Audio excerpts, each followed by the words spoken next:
Ghislaine Maxwell. Welcome to our annual TED conference. I'm passionate about him. Where ideas change everything. And replaced it with the nanotainer. So, swag. Please welcome our first speaker. Just some guy. Hi, I am a thought leader who can do this with my hands. And this is my TED Talk.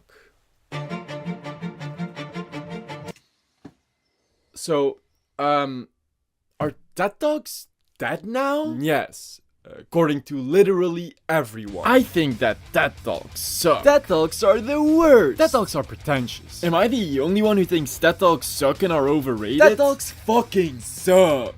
Go watch TEDhead instead. TEDhead bad. TEDx doesn't even have sex. Oh man, I just signed up for one. And now I'm not excited about it. But how TED Talk die? And more importantly, why TED Talk die? Why did TED Talks go from being seen as the inspiring glue that once held our society together to now being nothing more than a joke? I'm an itty bitty baby bopper, and I'm hungry in my tum-tum. Where all their speakers are tech gurus cosplaying as dollar store Steve Jobs, all to promote the things we hate most. NFTs, crypto, AI.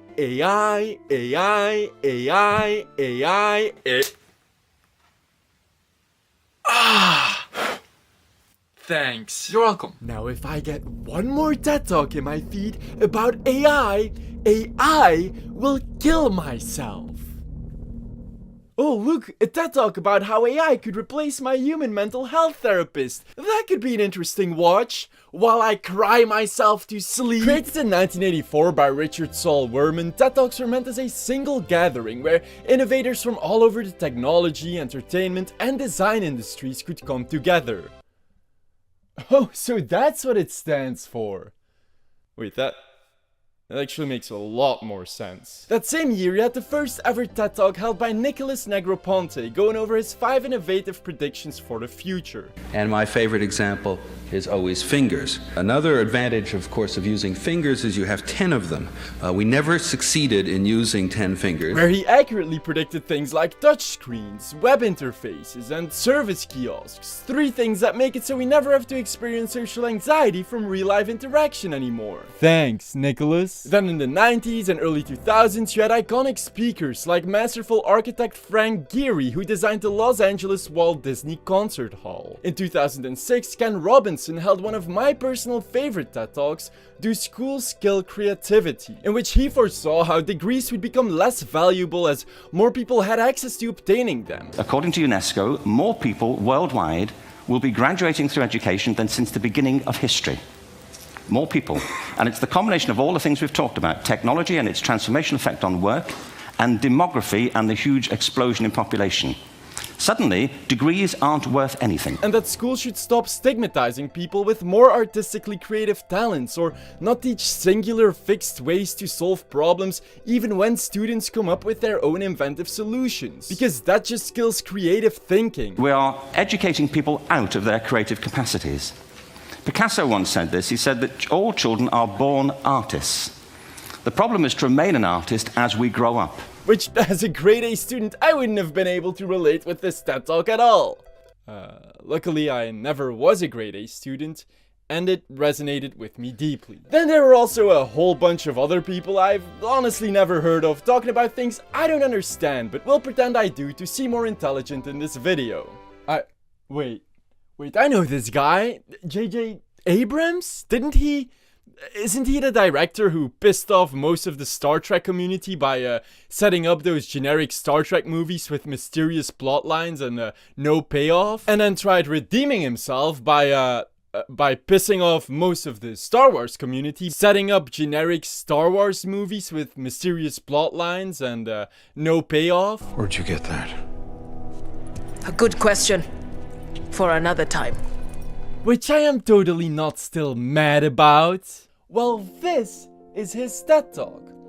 About how to implement mysterious plotlines into your movies and satisfy the audience with huge payoffs. And I realized oh my god, like mystery boxes are everywhere in what I do. Okay, so not every TED speaker was as skilled at their craft, but no matter the topic, one thing became clear in these older talks. They genuinely seemed like a selfless initiative by influential people to share something they believed could help humanity in one way or another, without expecting to be paid a gajillion dollars in return for just half an hour of their time. I need that. They lived by the words, "IDs worth spreading." Unlike their current slogan, "IDs change everything," probably because they realized most of their IDs today aren't really worth spreading. That stood for truth, curiosity, diversity, no selling, no corporate bullshit, and no bandwagoning, no platforms. That was their literal core philosophy. And I will promise you right here and now that the core values that make TED special are not going to be interfered with. Truth, curiosity, diversity, no selling, no corporate bullshit, no bandwagoning, no platforms.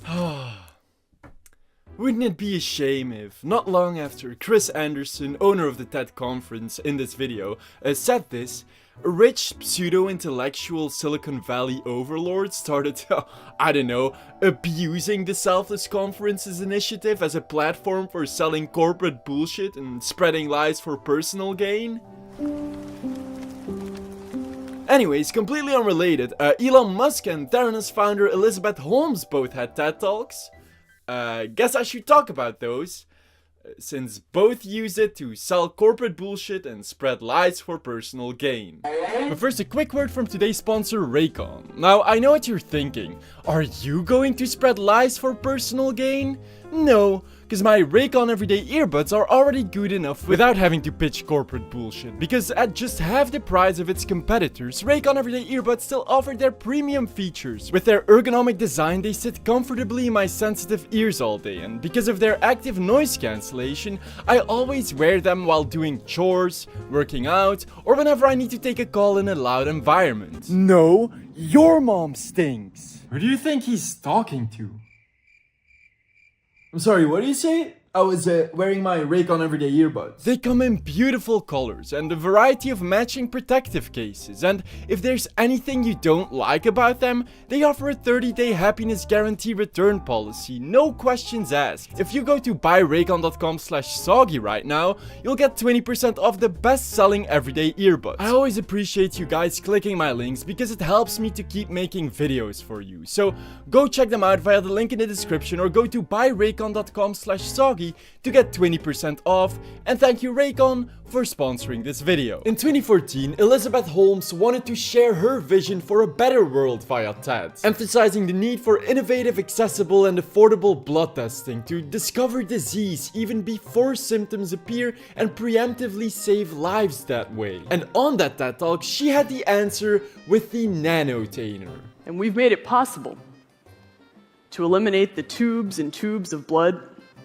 that traditionally have to be drawn from an arm and replaced it with the nanotainer. You see that tiny little gizmo there? Well, with just one drop of blood, it could help detect any disease in your blood. You could spot cancer, diabetes, HIV, influenza, yes, even erectile dysfunction.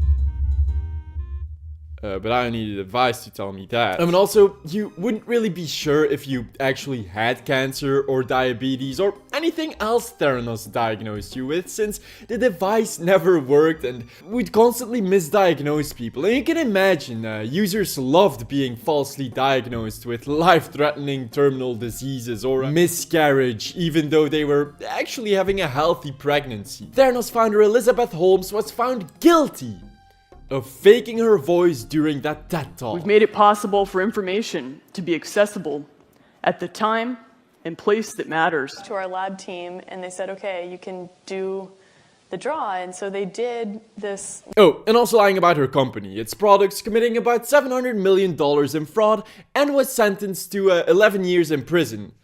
She actually tried overturning that sentence just a few weeks ago and got denied.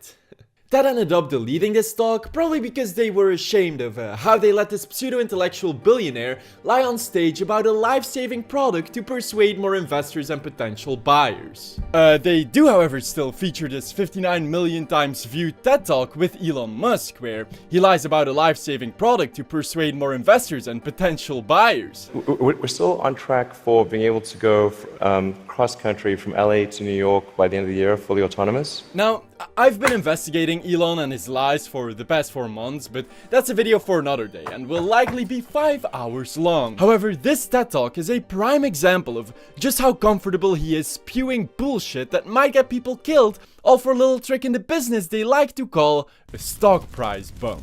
It's got autopilot. And you put out this video a while back showing what that technology looked like. Yeah. What are we seeing here? Yeah, so this is using only cameras and a GPS. You can absolutely be superhuman with just cameras. Like you could probably do 10 times better than humans with just cameras. The video turned out to be a deceptively staged lie. It was exposed in court when Tesla got sued after someone died while self-driving was active. They even edited out a collision? The car is unlikely to crash in 100 lifetimes or 1,000 lifetimes. To this day, at least 52 people have directly died from Elon's self-driving Tesla lies. But please, keep spreading it on your TED conference over a total of 59 million people. The time when someone will be able to buy one of your cars and literally just take their hands off the wheel and go to sleep and wake up and find that they've arrived. How far away is that to do that I safely? think that's about 2 years. But this is just a literal sales pitch on TED. It is also a lie, because we're now 9 years later, 2025, and the latest development of Tesla self-driving is that Elon lied about the hardware capabilities for the past 9 years. Someone who tested it in China got 7 fines in one night. 自行车道，自行车道，不要，大哥，这是自行车道。他没有发现吗？别把自行车道当成右转线。 And that Elon is misrepresenting data about self-driving being almost here, even though it's actually still at least years away. It can't even safely drive around in one city in 2025. Now imagine cross-country 8 years ago. November or December of this year, all the way from a parking lot in California to a parking lot in New York, no controls touched at any point during the entire journey. Even their recent video of all Tesla cars driving themselves off of the production line was debunked, because in this drone shot you can clearly see they're being driven by people. And don't even get me started on his claims regarding the Boring Company he made during that TED Talk. An elevator, sort of a car skate that's on an elevator. We're designing this to be able to operate at 200 kilometers an hour, or about 130 miles per hour. Genuinely insane, right? But the worst of all is that I fell for this one. When I first saw this video 8 years ago, I was in awe and genuinely felt inspired by what I believed was an actual genius trying to help society because of the blind trust I put in the integrity of the TED conference. I mean, my English teacher told me I could trust them, and she doesn't have a shitty English accent like me, so who was I to question her? That weren't just companies abusing TED for financial gain. Remember this TED Talk from now legendary psychologist Amy Cuddy about her published study of how just a few minutes a day of power posing like a superhero in a mirror won't just make you look incredibly stupid, but could also increase confidence in your chances at success in life? We decided to bring people into the lab, and these people adopted for 2 minutes either high power poses or low power poses. This one has been dubbed the Wonder Woman by the media.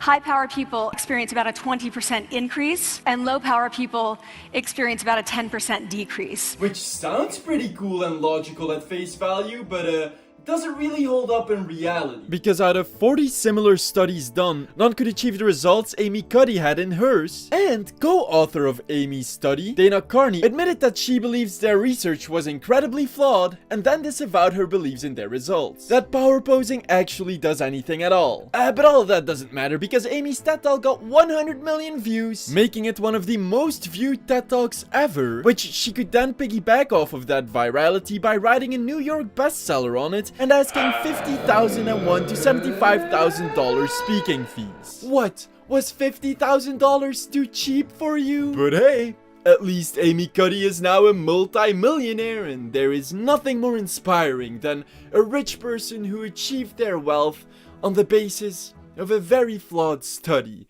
In 2013, you had Jeffrey Epstein's partner and pedophile sex trafficker Ghislaine Maxwell sharing her vision for a better future for the oceans through her non-profit Terramar. I founded the Terramar Project. It addresses many of these important issues. Terramar citizens have an education platform, a daily online newspaper. And then in 2014, you had Jeffrey Epstein's partner and pedophile sex trafficker Ghislaine Maxwell sharing her vision for a better future for the oceans through her non-profit Terramar. Man, she cares so much about the sea. I wonder why. I actually looked into the Terramar non-profit, and as far as I know, they accomplished literally nothing except for giving Ghislaine Maxwell a higher societal status, so good job, Ted. Sure, on one side you did sometimes have genuine speakers like Monica Lewinsky sharing her story of how she worked through a decade of traumatizing public scrutiny after being taken advantage of in a very uneven power dynamic as White House intern at the age of 22 by having an affair with a 49-year-old US president at the time who was peculiarly skilled at playing the saxophone. I'm probably the only person over 40 who does not want to be 22 again. Can I see a show of hands of anyone here who didn't make a mistake or do something they regretted at 22? Yep, that's what I thought. Not a day goes by that I'm not reminded of my mistake. And I regret that mistake deeply. I would be hysterically crying and then I would just shut down.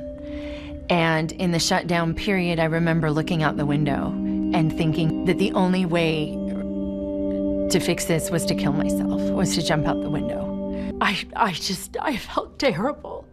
I was scared and... But then on the other side, you had Ted invite the 42nd President of the United States, Bill Clinton, famous for his skills at playing the saxophone, and cheating on his wife at age 49 by taking advantage of a 22-year-old White House intern who then got her life ruined by public scrutiny. Wait, what? And they gave him $100,000? Oh, but maybe he really needed it. His net worth already is $60 million? Oh, what's he gonna do with another $100K? Buy more young hookers to cheat on his wife with? Cause there was someone else who would give a TED Talk on that. The amount of shitty people who have not just been given a platform through TED, but ended up being their most popular speakers is astounding to say the least. Which they could then capitalize on by using that credibility their TED Talk gave them. That's why Ghislaine Maxwell got to do her Terramar speech once more on, I don't know, the United Nations Conference? I'm here representing civil society. What I'm trying to make is that even though the majority of people, including me at first, would have said Ted's true purpose only died over the past few years as it diluted into nothing more than crypto bros and opportunists giving empty motivational speeches as if their lives depended on it, Ted's integrity had already been thrown in the gutter by conniving exploiters long before that. Difference being that at least they were better at hiding it. Really fantastic. That was really fantastic. Nonetheless, even so, if you've in any way, shape or form taken motivation, inspiration or betterment out of a TED Talk, even if in retrospect it turned out to be a shitty one, well, then they still can't take that away from you. Unlike with TEDx Talks, there almost all of it's bad. So... swag! That's why I'm going to one in this video. See, unlike TED, where you at least needed some minimal sort of credibility or certification to be a speaker, and tickets cost $12,500? Gee, I wonder what the topics are going to be. AI, AI, AI, AI, AI. TEDx is the independent arm of TED, created in 2009, which could be organized by almost anyone, and anyone could be speakers, so that the average peasants like you or me could also afford to attend or abuse a platform. So now instead of a rich person telling us how their non-existent products will save the world, you had like just some guy expressing why Bono from U2 is his personal Jesus? For me, it has always been one man, one lone voice out there in the wilderness guiding me through good times and through bad. It has always been this man. Keep it going, one more time, bro. Or like an 8-minute talk about how my grandma has swag. Excuse me, did you say swag? Yeah, I already knew that. Isn't that right, Gran? Shut up, you little punk-ass bitch. Gonna be putting her in a nursing home real soon. Or this dude, literally using it as a sales pitch for his coffee maker. There is a 6-minute TED Talk of someone literally talking about nothing. I have absolutely nothing to say whatsoever. As to showcase how you can make anything sound inspirational and deep in a TEDx talk. Like maybe, just maybe, I'm building to some sort of satisfying conclusion. I mean, I'm gesticulating as though I am. I'm pacing, I'm growing in intensity, I'm taking off my glasses, which by the way are just frames. This is also, unironically, the best TEDx talk I've ever seen. I'm an itty-bitty baby bopper, and I'm hungry in my tum-tum. So, can't wait to attend a TEDx talk myself. On my way to what I anticipated would be the most educational 4.5 hours of my life. Wait, 4.5 hours long? Oh, man. It kind of hit me just how depressing the fact that in a world where seemingly everything has to be transactional, we couldn't even have this one simple conference where people who already have an upper hand in the game of life can share their wisdom with the ones who don't. And that's a pretty cynical thought to live with. But then I realized that there is a very simple and hopeful solution to easily step away from this ever more depressing thought process. You just gotta... You ready to go inside? Huh? One second, I'm thinking. Nope. Never mind, lost it. Yeah, let's go. Wow, this is actually pretty cool. This room is amazing. Just look at that guy, and now look at that one. I can't let this impress me. If these TED Talks turn out to be decent, I'm gonna look like an idiot. It's so beautiful in here. It's alright. It's alright. As the TEDx conference started, my expectations started optimistically rising. Are these actually gonna be good? No, they were not. There was an actual giant sitting in front of me, so I couldn't see shit. The first talk was about like cellular 5G, and the speaker didn't even make a joke about how it would brainwash me into a different sexual orientation. Come on, dude, you've gotta make that joke. The G literally stands for gay. You don't want to know what the 5 stands for. The second TEDx talk was slightly more interesting, about a non-profit helping out struggling students. And the third one I can only describe with this specific visual. What am I doing here? And then by 8:30, about 2 hours in, my girlfriend and I had to catch our last train if we ever wanted to make it back home. And what did you think of the TEDx talks? Yeah, that's about right.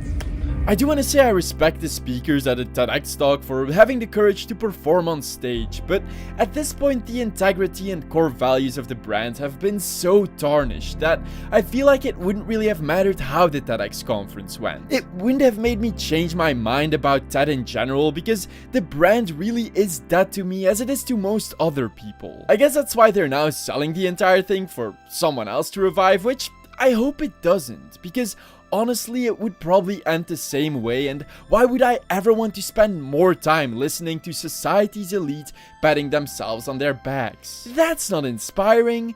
I get my motivation from the people close to me.